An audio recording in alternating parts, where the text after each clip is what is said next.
Hello and welcome to the KE Report. I'm your host, Shad Markwitz, and today we're getting an update from longtime contributor on the KE Report blog, BDC, also known as Bob. And Bob, great to get you back on the show. I think a lot of people that visit our website will recognize your handle, BDC, because you post a couple charts a day on there and you're looking at different factors in the marketplace. And once in a while, I like to get you on just to do a video like this where we can show people what you're actually seeing on the screen.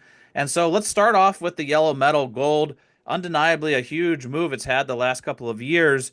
But when you look at this chart, you've got some detailed information for people about different levels that it's hit and where it's gone. Map out to us what you have here on this gold chart. Okay, I'll start right in the middle with the C right here, and that is a C of A, B, C, and the math here is A, B, C plus the Fibonacci 61.8% equals about 3366, 3,366. And as you can see up at the top, the current is about 3,357. Pretty close for government work. Now here, the yellow, that is what I use as a breakout for three drives to the top. That's a common thing in technicals. And that's what we've got here, three drives to the top. One, two, three. And it's kind of hyperbolic, but there you go. I think it's probably at a top. If I had to give it a percent, I'd say around 80%, 90% that I'm sure it's a top. Well, Bob, that's exactly what I was going to ask you because I also see that dotted line, the trend line, where you've got about Hmm. 4 or 5 points of connection, and you can see the gold just recently went up and tagged that trend line, and it has reversed down the end of this week. So you think that marks maybe an intermediate top, or is it the total top? How are you looking at it? Well, I just don't know the future and I don't want to get into it too much, but I wouldn't be surprised if it goes down to maybe 2,700, 26.5, and we have a $700 trading range, 350 up and 350 down. That would not surprise me. And actually, if you look at that top line, purple line here, yeah, it's pretty close to that idea, but we do not know the future. So, it's just speculation, but it sure looks like a top to me. Okay, well, I appreciate you weighing in, and I think we're going to shift over now to your saturation table, and you'll be able to see on the saturation table, Bob has some proprietary algorithms that he programs into this to generate these numbers. But when you see the higher value numbers like you do on Wednesday the 16th, that gray column there, you can see it across things like GDX, GDXJ, the HUI, the XAU. It's possible that the sector, gold and gold stocks, may have topped the middle of this last week. Walk us through what you're seeing on the saturation table, Bob. Okay, now saturation means trend quality, but most importantly, turns. And right down here, we were at a bottom, and here, I believe we're probably at a top with about 80, 90% confidence. But like I say, I don't know the future, but this is pretty strong for me. And folks can go back and look at the previous at their own leisure and see the turns, tops and bottoms.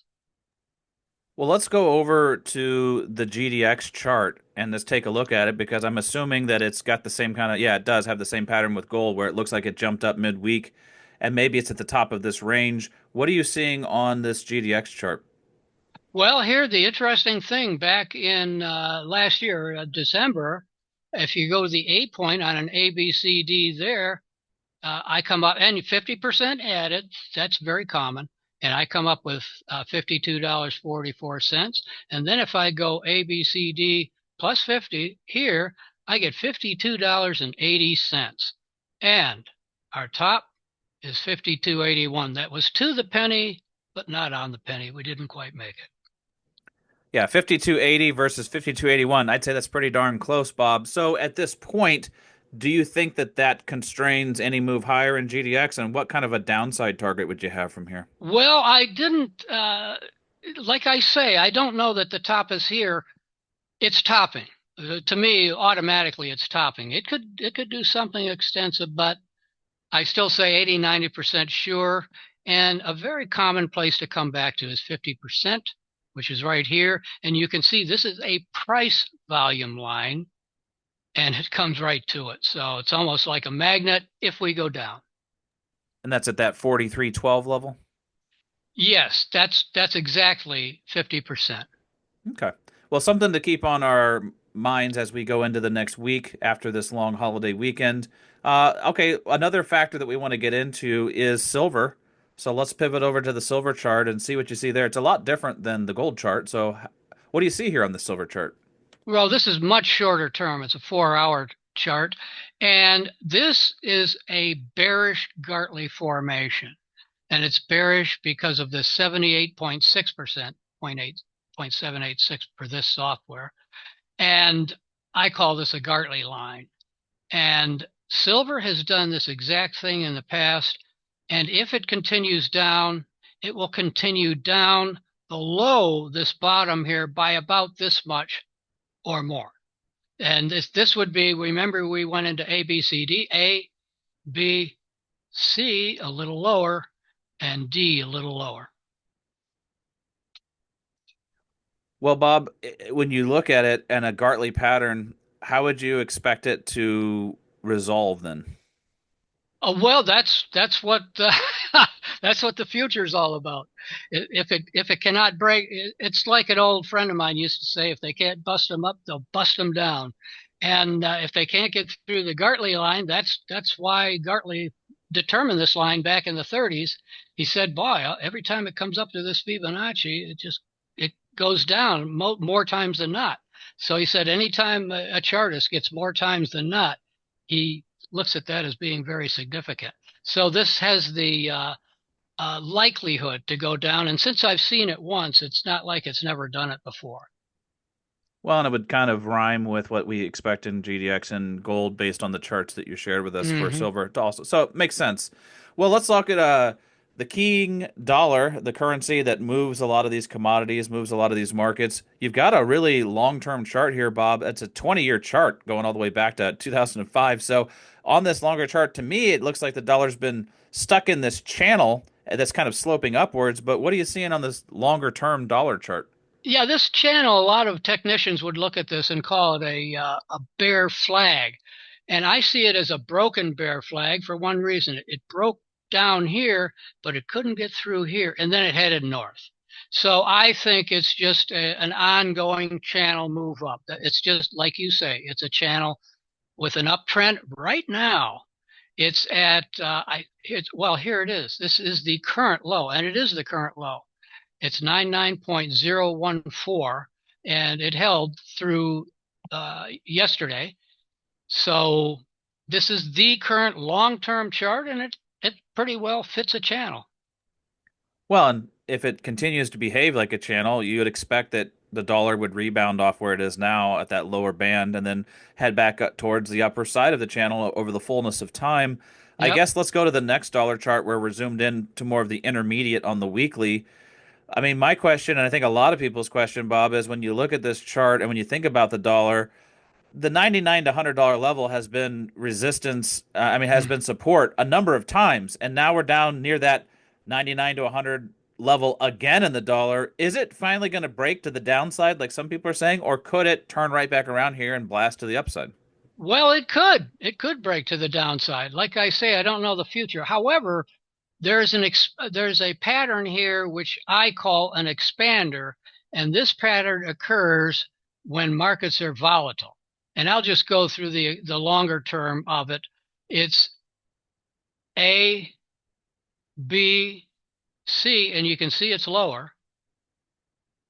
D, E, and you can see it's lower than all.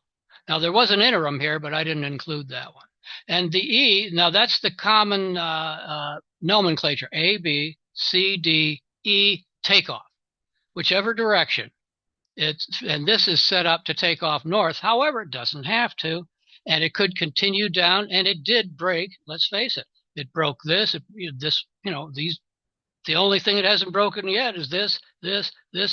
So there's no guarantee, but I will say in this highly volatile environment, this is a very common thing, an expander like this, because it's so volatile. So it can go either way. I put the odds on it going up, but again, I don't know the future. And if it went up, would it be an F leg or would it start the A over again? Well, if it went up, it would depend. Now, this is a weekly chart, so we're talking, half a year to really get a good feel for it. But if it started going up, ha, I don't know if anybody wants to hear me say this, but then our A would be down here at 89. Our B would be up here at nearly 115. Our C would be wherever it was here, and the latest math on that is 124.5. All right, yeah, so that would be a big move higher in the dollar. That would be turbulent. I don't know that anybody wants to hear that, but I thought No, it'd at I least know. be worth exploring. Yeah. Sorry about that. Yeah, well, that's just what you see on the chart. So I appreciate you breaking down all these charts. The gold, your saturation table, GDX, silver, and the dollar. Bob, it's always great having you on the show to talk technicals with you. And I just want to promote your site, Fibonacci.com, which I will put a link to below in the show notes. So if people want to get more thoughts from Bob, go check him out over at his website, Fibonacci.com. And again, you'll see the link in the show notes. Bob, thanks for coming on the KE Report, and we'll be looking for more of your charts on our KE Report blog. Okay, thank you for having me on, Chad. I really appreciate it.